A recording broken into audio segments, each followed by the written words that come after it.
കാട് വളർന്ന് ഇഴജന്തുക്കളുടെ വിഹാര കേന്ദ്രമായി പുനലൂർ നഗരസഭാ പാർക്ക്.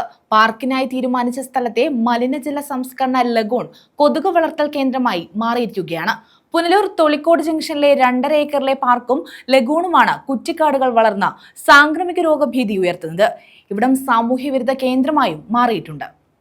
പുനലൂർ തൊളിക്കോട് ജംഗ്ഷനിലെ 2.5 ഏക്കർ സ്ഥലത്താണ് പാർക്ക് നിർമ്മിക്കാൻ തീരുമാനിച്ചത്. ഇവിടെ പാർക്ക് വന്നാൽ നഗരസഭയുടെ മുഖച്ഛായ തന്നെ മാറുമെന്ന വിലയിരുത്തലിന്റെ അടിസ്ഥാനത്തിലായിരുന്നു പാർക്ക് നിർമ്മിക്കാൻ തീരുമാനിച്ചത്. ജപ്പാൻ കുടിവെള്ള പദ്ധതിയുടെ ഭാഗമായ സ്ഥലത്ത് മലിനജലം പ്രകൃതിദത്തവും ജൈവ രാസപരവുമായ പ്രക്രിയയിലൂടെ സംസ്കരിക്കുന്ന മലിനജല സംസ്കരണത്തിനായുള്ള ലഗൂണും ഇവിടെയുണ്ട്. ഇത് കൂടുതൽ ആകർഷകം ആകും എന്ന ചിന്തയോടെ മറ്റ് മാലിന്യ സംസ്കരണ പദ്ധതികൾ ഒഴിവാക്കി കുറഞ്ഞ അറ്റകുറ്റപ്പണി മാത്രം ആവശ്യമായി വരുന്നതും ഊർജ കായികക്ഷമത വർദ്ധിച്ചതുമായ ലഗൂണിനെ പ്രയോജനപ്പെടുത്താനും തീരുമാനിച്ചു. ഇത് സംബന്ധിച്ച് ജനപ്രതിനിധികളും വാട്ടർ അതോറിറ്റി ഉൾപ്പെടെയുള്ള വകുപ്പുകളും നിവേദനം നൽകിയെങ്കിലും അനുകൂലമായ തീരുമാനങ്ങൾ ഉണ്ടായില്ല.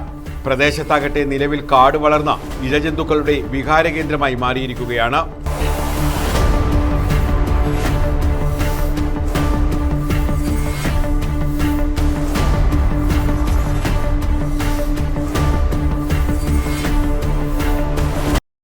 രാത്രികാലങ്ങളിൽ പുറത്തിറങ്ങാൻ കഴിയാത്ത സ്ഥിതിയുണ്ട്.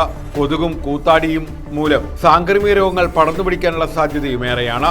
രാത്രികാലങ്ങളിൽ പ്രദേശം സാമൂഹ്യവിരുദ്ധരുടെ താവളവുമായി മാറുന്നു. ഈ സാഹചര്യത്തിൽ അടിയന്തരമായ നടപടികൾ പാർക്കും ലഗൂണുമായി ബന്ധപ്പെട്ടുണ്ടാകണമെന്നാണ് നാട്ടുകാരുടെ ആവശ്യം. News bureau, Punalur.